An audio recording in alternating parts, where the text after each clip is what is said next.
Le volume, c'est l'espace occupé par un solide. Dans le cas des prismes rectangulaires, comme notre hôtel ici, il y a deux façons de calculer son volume. On peut calculer le nombre de chambres dans l'hôtel, ou on peut calculer le nombre de chambres qu'il y a dans un étage et calculer le nombre d'étages. Donc, on peut le faire pour un petit hôtel comme un grand. Donc, il existe deux façons de calculer le volume d'un prisme rectangulaire. La première, c'est de compter l'aire de sa base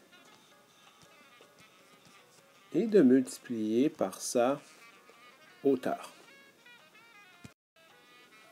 Si l'aire de sa base, c'est la longueur par sa largeur, donc on va avoir 4 fois 3 multiplié par sa hauteur, qui est 2. Et ça va nous donner 4 fois 3, 12 fois 2, 24. Et il ne faut pas oublier ces unités de mesure, les centimètres cubes. Si on connaît déjà sa longueur, sa largeur et sa hauteur, l'autre méthode pour calculer le volume, c'est de multiplier les trois, longueur fois largeur fois la hauteur. Donc on a 4 fois 3 fois 2. Et comme pour notre premier prisme, le volume est de 24 cm3. Donc si on veut montrer notre travail proprement, la méthode 1, qui est l'aire de la base fois la hauteur, donc on peut utiliser les symboles. V est égal à AB pour l'aire de la base fois la hauteur. L'aire de la base pour un rectangle, c'est toujours la longueur fois la largeur fois la hauteur. La méthode 2, quand on connaît la longueur, la largeur et sa hauteur, on peut utiliser la formule volume est égal à longueur fois largeur fois la hauteur. Une fois qu'on connaît les formules de base, c'est facile de résoudre plein de problèmes par rapport au volume, comme celui-ci. Un prisme a une base qui a une aire de 15 cm². Ici, le symbole, c'est pour les centimètres carrés. Et une hauteur de 4 cm. Donc, quel est son volume? Prends une seconde pour répondre. Donc, étant donné que dans mon problème, je sais que je cherche le volume et que le problème me donne comme information l'aire de la base et la hauteur, je vais utiliser la méthode aire de la base fois la hauteur. Donc, l'aire de la base est 32 cm² fois la hauteur 4 cm. Ici, je sors ma calculatrice. 32 fois 4 devrait donner 128. Je vais vérifier. Centimètres. Le problème numéro 2. Un prisme rectangulaire possède une hauteur de 4 cm, une longueur de 8 cm et un volume de 64 cm3.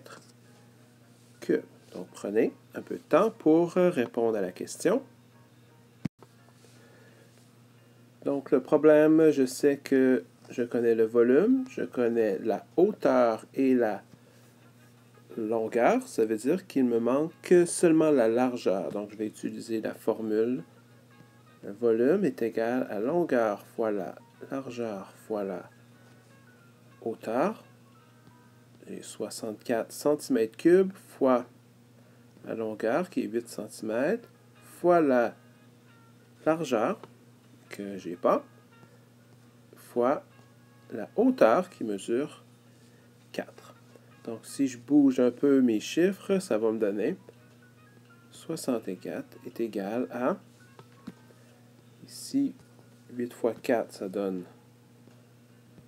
32 fois la largeur. Et ensuite, vous utilisez la méthode que vous voulez. Vous pouvez faire 31 fois 1. 32 fois 1, ça donne 32. 32 fois 2, ça donne 64. On peut utiliser la méthode de l'opération inverse aussi, 64 divisé par 2. Mais à la fin, la largeur me donne 2 cm. Et si je veux vérifier, je pourrais faire 8 fois 2 fois 4 devrait me donner 64. Donc en conclusion, c'est très important quand on veut calculer le volume d'utiliser la bonne équation, soit qu'on utilise le volume est égal à l'aire de la base fois la hauteur, et l'aire de la base d'un prisme rectangulaire, c'est toujours longueur fois largeur, ou la formule longueur fois largeur fois la hauteur. N'oubliez pas les unités de mesure. N'oubliez pas de montrer votre travail. Bonne chance!